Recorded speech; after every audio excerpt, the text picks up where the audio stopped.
Logging Off the Rack. I am Sal. I'm Ethan. And I'm Ben. Today we're talking about Punisher #7 by Nathan Edmondson and Kevin Maurer, along with Carmen Carnero on pencils. I felt like it was pretty solid. I felt like it was pretty easy to follow. Yeah, it was a story of itself. Yeah. I was a fan. I liked this book. Wasn't the best book I've ever read, but it was a solid work unto itself. Yeah. I had a good time.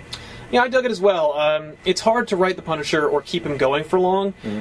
It's great to see Punisher dealing with, not like street level, but, you know, his version of supervillains, which is drug cartel leaders and, you know, crime kingpins and so forth. It was fun to see that. It was fun to see Punisher interacting with military people. And it was fun to see Punisher kind of like towing the line on either side of legality, whether like the military or the criminal element, kind of like both of them were kind of hunting for him. Yeah, so it was kind of fun. Yeah, I didn't like this book. It just didn't hit me the right way. I don't want to see someone be put in a situation where it's just like, well, you have no other option but to give yourself up, and then we're going to torture you the entire book until you get out by a fluke, basically, and then everything's fine. How'd you guys feel about the writing? I definitely felt like this was the Punisher, I guess. I mean, it's hard to...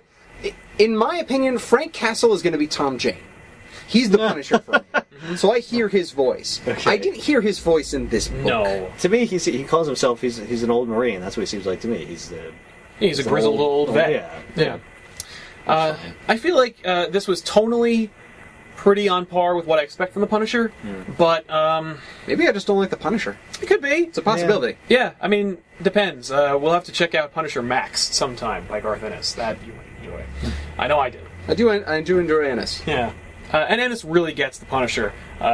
Maurer and Edmondson kind of do their best. They're definitely trying to infuse some kind of militaristic element into the whole mythology of Punisher. And they feels beat like you a over the head with military it. adventure comic And like featuring the Punisher. And I felt like that was really ever present in the writing, to a distracting degree. Unfortunately, I felt like bad degree. it was. We referenced military call signs and terminologies, and we'd have a handy caption box that would explain what those meant. Thank you. Then it happened again and again and again. Yeah. And it was like, Because they kept using those. yeah, and it was like maybe you should just not, or write around it, or use the full It's term. super authentic. It is, but it's Would the jarring. character use the full term in that instance? No, but the narrative flow is disrupted by these pesky caption boxes. Very true. But the story itself, I thought it was pretty okay. The characters were fine. I like seeing Crossbones in there. I was like, oh, cool, Crossbones. He's like a badass Captain America villain. He throws a knife through an engine block. I had no idea who this guy was. Yeah, I didn't either. That's I fair. saw him throw a knife through an engine block and through a car, and I said,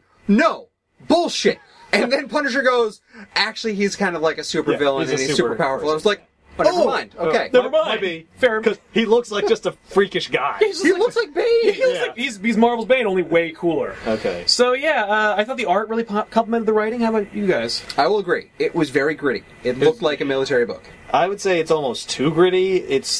There's a certain sameness to most of the panels. Except for this, here where he's being tortured, it stands out because he uses different colors. But especially the end of the book, like the last half of the book, just felt all kind of the same to me. It was very monochromatic. Yeah, I got a little bored. But I would say it's serviceable art. Yeah. I don't get the cover. Right. And him being in the water and the stalking cover things. makes Never happens. no sense. No. There's no point where he is actually, got the upper hand and taking care of things. No. I was kind of looking forward to that way? moment. I was looking forward to Where him. he's like, I'm in the woods and I'm stalking. Yeah. It's That's like, coming next time, I guess. Maybe. Yeah, maybe. Oh, here's a question. Would you guys pick it up? The next one? Yeah. No. Me either. No. If I got this on Free Comic Book Day, I'd be like, cool. That was What a a good way. choice on on Free Comic Book Day. Yeah. I'd give this probably a 6. Just because I didn't feel like the art was bringing us to new heights. I didn't feel like the writing was especially interesting. I just thought it was a serviceable Punisher book. Yeah. Again, I'm giving this a 4. It might be the fact that the book isn't for me. I give it a 6, like Sal. I had a fun time. I thought it was a cool story. I didn't have a problem with what happened. It sucks that he got the crap beat out of him constantly. Right. In the book. But I don't know. It had kind of a realistic movie-like feeling to me. And it was like a military comic, like a book that's about like military tech and language and people who are in the military. And the Punisher's also there. And hey, check these guys out. You should also check out comicsfix.com. They're the online Netflix of comics. You pay one subscription, you get access to tons of great indie digital books. Sal's got some on there. You should check them out. Or come by Garden State Comic Fest at the Morristown Hyatt in Morristown, New Jersey on August 23rd. Hey, you know what we forgot to talk about? Comics Fix Corner! Our one issue from Comics Fix that you guys should check out because we read it and we kind of thought it was cool. Yeah.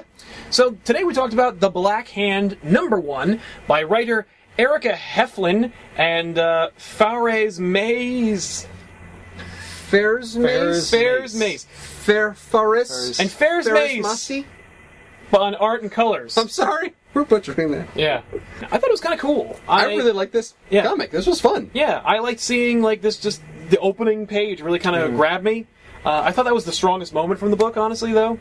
Just this warrior person surrounded by what looked like frozen zombies, and her going, shit. I was like, totally in. It's like, way to go, Erica.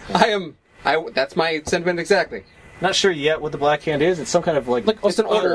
It's like a Musketeers. Yeah, okay. But like for supernatural shit. Mm-hmm. Yeah. I like that there was kind of a mystery in this book. Like the protagonist, Black Hand person, is trying to figure out like what's going on in this kingdom. Like she doesn't know, and she's kind of learning along with us. Yeah, which I thought it was pretty well done. There were two awesome moments in this book for me, visually and in the story, that I thought were really well done. The first one was when you see... Can we spoil these? Oh, yeah. All right, I'm going to spoil. The first one is when the guys, other members of the Black Hand apparently, are fighting these zombies, and there are 4 of them, and then they get frozen. And then this voice comes out of nowhere, this booming voice, and they shatter. That was cool. That was awesome. Yeah. The second one that I really liked was when she is drowning in the water, and you get these stills. It's broken up into 6 different panels, and it's like an image, and then blackness, and an image, and blackness, and an image, and blackness. And I was like, that's a really great way to depict someone drowning. Yeah, totally. Yeah. I will definitely be checking out The Black Hand #2, if nothing else, just to see where we're going. This is a great thing.